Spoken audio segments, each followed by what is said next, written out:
Dans le monde de business, il faut être adaptable. Adaptability. Il faut savoir s'adapter. Il faut savoir s'assimiler à la situation. C'est vrai, il faut placer ses marques personnelles, mais il faut savoir comprendre le monde tel qu'il change. Parce que le monde change constamment et ça ne s'arrête pas. Je connais des gens qui se font de l'argent en ne vendant rien du tout. Ouais, vous avez bien compris. Ils ne vendent rien du tout, mais ils font beaucoup d'argent. Les amis, bonjour. J'espère que vous allez bien. Je suis très content de vous avoir. J'espère que vous aussi. Toujours un réel plaisir. Aujourd'hui, on va parler d'un sujet très intéressant. On va se focaliser sur nos amis entrepreneurs qu'on a semblé négliger depuis un temps. Sincèrement, désolé pour ça. Vous savez, il y a tellement de choses à développer. Mais on essaiera par la mesure du possible d'ajouter un petit rien dans votre connaissance. Vous connaissez déjà beaucoup. Il ne faut jamais commencer une entreprise pour faire de l'argent. Beaucoup de gens aspirent à la facilité. Beaucoup de gens aspirent à la bonne vie. Et ce qu'on appelle bonne vie, généralement, c'est la capacité de s'acheter ce qu'on veut, de faire des voyages qu'on veut, d'avoir une certaine liberté financière. Les gens, en effet, ne courent pas derrière un certain accomplissement. Les gens, très souvent, courent derrière cette liberté financière, à travers laquelle on espère devenir heureux. Mon conseil pour ceux d'entre nous qui veulent écouter est que ne faites pas une entreprise pour vous générer de l'argent. Ok? On ne fait pas une entreprise pour générer de l'argent. On fait une entreprise pour faire une différence ou pour apporter une innovation, un changement, une amélioration dans un milieu. La plupart des gens que vous rencontrez dans les rues ont presque tous des problèmes. Chaque humain a des problèmes à résoudre. Identifier les problèmes que les gens ont. Pensez à ça. Si vous trouvez une solution à un problème d'une personne, il vous paye. Vous trouvez une nouvelle solution à un problème de la seconde personne, elle vous paye.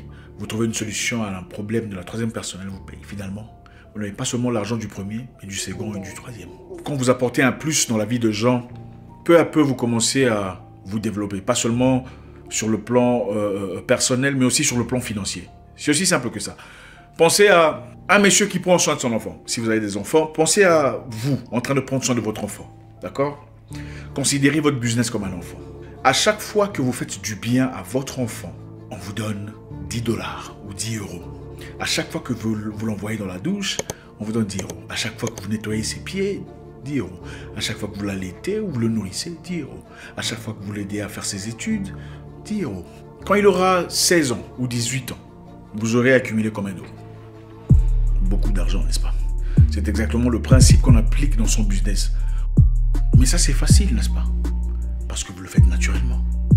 Vous prenez soin de votre enfant chaque jour, si vous en avez. Vous l'envoyez à la douche, vous l'aidez à faire ses devoirs, vous le nettoyez, vous assurez qu'il est en bonne forme. Et si on vous récompensait pour ça, combien d'argent gagnerez-vous quand l'enfant aurait 18 ans? Beaucoup d'argent, n'est-ce pas? Et bien, c'est comme ça qu'il faut voir son entreprise. Quand vous prenez soin de votre enfant, vous ne vous attendez pas à ce que vous soyez récompensé. Vous le faites de bon gré, parce que c'est votre enfant. C'est exactement comme ça que vous traitez votre business. Donc, pour ceux qui font un business pour gagner de l'argent, et ceux qui le font parce que ça représente quelque chose de plus profond sur le plan émotionnel, la substance n'est pas pareille. C'est différent. Les résultats ne sont pas pareils. Vous devez être obsédé dans votre travail.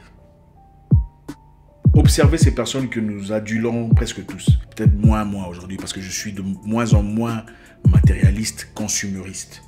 Mais la plupart des personnes qu'on adule aujourd'hui, le créateur de Facebook, le créateur de Windows, sont des gens qui étaient obsédés et qui sont toujours obsédés à leur travail aujourd'hui. Si vous n'avez pas d'obsession dans ce que vous faites, vous ne pouvez pas devenir extraordinaire dans ce que vous faites. C'est impossible. Maradona était obsédé du football. Voilà pourquoi aujourd'hui tout le monde connaît qui il est. C'est l'obsession. Ce n'est pas le fait de travailler chaque jour pour avoir de l'argent. Il n'aurait jamais été la même personne si le football était basé sur les revenus qu'il aurait gagnés. Ou parlons de Messi pour ceux qui sont plus jeunes. Ou Ronaldo. C'est l'obsession qui transforme. C'est l'obsession qui fait de nous des gens extraordinaires. On fait un business non pas pour faire de l'argent. Encore une fois, on fait un business pour apporter un changement dans la société. Vous allez dans un coin où il n'y a pas d'eau, les gens ont difficulté à avoir de l'eau et vous avez facilité à transporter l'eau. Si tout le monde doit aller à la rivière pour puiser de l'eau et que vous avez la capacité de transférer ou de transmettre cette eau à travers votre camion, et vous apportez de l'eau à monsieur numéro 1, monsieur numéro 2, monsieur numéro 3, vous apportez un plus à la société. Et il est évident que votre revenu puisse croître très rapidement. Parce que ce que vous faites est bénéfique aux gens. L'objectif, ce n'est pas seulement l'argent. L'objectif, c'est la création, c'est l'innovation. Toute innovation n'est pas une amélioration, mais l'innovation positive, l'obsession que vous avez pour votre travail établit votre différence en rapport aux autres. On ne fait pas un business pour faire de l'argent. On fait un business qui nous touche personnellement quelque part. On fait un business dont les résultats nous grandissent personnellement. Et l'argent devient la récompense d'un travail acharné. On fait un business qu'on aime. Prenons un exemple. Là, en fait, l'objectif, ce n'est pas seulement faire de l'argent. L'objectif, c'est apporter une transformation palpable. Je vous donne un exemple. On peut facilement faire de l'argent en faisant du cyclisme international, par exemple. Ok? Vous voulez faire de l'argent, allez devenir cycliste. Mais ce n'est pas facile. Si vous n'aimez pas le cyclisme, vous serez incapable de franchir le Mont Blanc. Vous allez tomber quelque part dans l'angoisse, la fatigue. Parce que vous n'aimez pas le cyclisme, c'est l'argent que vous aimez. La boxe, par exemple. On peut se faire beaucoup d'argent à travers la boxe. Mais vous n'aurez pas cet argent si vous n'aimez pas la boxe. Si c'est l'argent qui vous y emmène, croyez-moi, vous aurez la mâchoire déclassée. Il faut aimer la boxe pour que la boxe vous paye.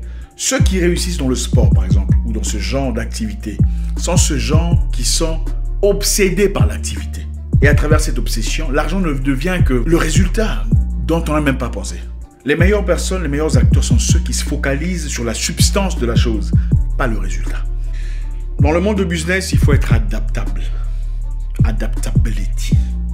Il faut savoir s'adapter, il faut savoir s'assimiler à la situation. C'est vrai, il faut placer ses marques personnelles, mais il faut savoir comprendre le monde tel qu'il change, parce que le monde change constamment et ça ne s'arrête pas. Je connais des gens qui se font de l'argent en ne vendant rien du tout. Oui, vous avez bien compris. Ils ne vendent rien du tout, mais ils font beaucoup d'argent. Comment est-ce possible? Ils vont scanner la société pour comprendre qui vend quoi. Cette entreprise vend ça, celle-là vend ça. Et puis ils vont chercher qui sont les personnes qui ont besoin de ce que vous vendez. Après avoir trouvé ces personnes, ils vous mettent en contact. Et ils gagnent des intérêts à travers votre vente. Ils sont en effet devenus intermédiaires des ventes. Ce que vous faites, c'est votre business. Eux vont simplement chercher des clients que vous cherchez. Donc, vous avez besoin de quoi que ce soit, vous venez sur leur site parce qu'ils ont beaucoup de followers. Vous écrivez, vous donnez une description de ce que vous cherchez. Et ce qui vous cherche vient sur votre site. À travers leur numéro, vous contactez ou vous trouvez le service qu'ils cherchent. Et ils se font de l'argent. Il faut savoir s'adapter. Je connais un monsieur en Côte d'Ivoire qui est parti voir des entreprises, disant « Bonjour, mon nom est... Je suis là, je voudrais vous apporter de la clientèle. Qu'est-ce que vous cherchez ?» On lui a dit « On a besoin de clients pour acheter ça, ça, ça, ça. » Il dit « Ok, merci. Est-ce que vous me payerez quelque chose si je vous apporte la clientèle ?» Ils ont dit « Oui, pourquoi pas. » Quelle est cette entreprise qui n'aime pas la clientèle? Ils ont dit « Il n'y a pas de souci. Est-ce qu'on peut écrire un bout de papier simplement pour nous protéger sur le plan légal et je pourrais avoir peut-être mon 2% dans le marché. » Ils ont dit, il n'y a pas de souci. Aujourd'hui, au moment où je vous parle, bien qu'il n'est pas très ouvert dans ce qu'il fait, c'est une personne qui apporte beaucoup de clientèle dans beaucoup d'entreprises, dans le noir, sans que personne ne le sache. Et lui fait le pont entre le client et le vendeur. Vous pouvez aussi le faire dans votre secteur. Écoutez, il n'y a aucune entreprise sur Terre qui rejette les clients. Aucune.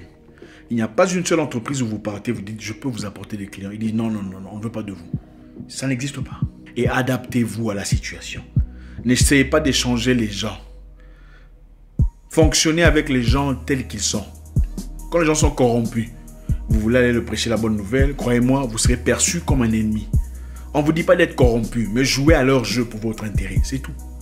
Si votre moralité vous dit, là, je suis dans la corruption, je ne veux pas faire ça, ne le faites pas. Si votre moralité vous dit, je peux en tirer profit, sans vraiment m'y impliquer, faites-le pour gagner ce que vous faites, en gardant vos mains propres. 3, pour finir, ne soyez pas dans la distraction. Ne devenez pas progressivement fanatique de vous-même ou de votre business. Quand ça commence à marcher, qu'il y a des fruits qui commencent à se montrer de manière évidente, prenez le temps de réfléchir sur qu'est-ce qui fonctionne et investissez-vous là-dedans. Rajoutez un peu plus de substance dans ce qui fonctionne pour faire mieux que ce que vous avez fait dans le passé. Quand ça commence à avancer, analysez pour voir où sont les soubresauts. Où est-ce qu'on peut optimiser pour avoir un résultat plus raffiné? Est-ce que le service a été bien fait? Est-ce que le client est satisfait? Est-ce que la rapidité a été bonne? Comment est-ce qu'on peut améliorer dans un dossier qui a été bien fait? Comment est-ce qu'on peut gagner une nouvelle clientèle?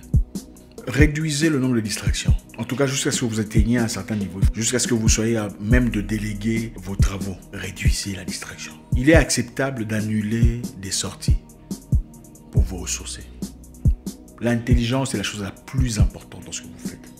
C'est ce qui vous sépare de vos compétiteurs. Ok d'annuler les sorties pour lire, pour améliorer l'efficience de votre travail. Il est ok d'annuler les fêtes pour aller vous entraîner, pour être en bonne santé sur le plan physique. Oui. Le physique et le mental vont de pair. C'est très important. Quand le corps est fort, il y a de bonnes probabilités que l'esprit soit fort aussi. Encore une fois, on ne fait pas un business pour faire de l'argent. L'argent, c'est bien. L'argent, c'est génial. La vie devient facile. On peut faire ses voyages. On peut faire tout ce qu'on veut. On peut décanter des problèmes plus facilement. On peut avoir une certaine fluidité, rapidité, liberté, une certaine force mentale aussi d'ailleurs. Et aussi la confiance en soi. L'argent donne la confiance, beaucoup de confiance. Mais l'argent n'est pas tout. L'argent n'est qu'un résultat d'un travail acharné, un travail organisé, un travail discipliné.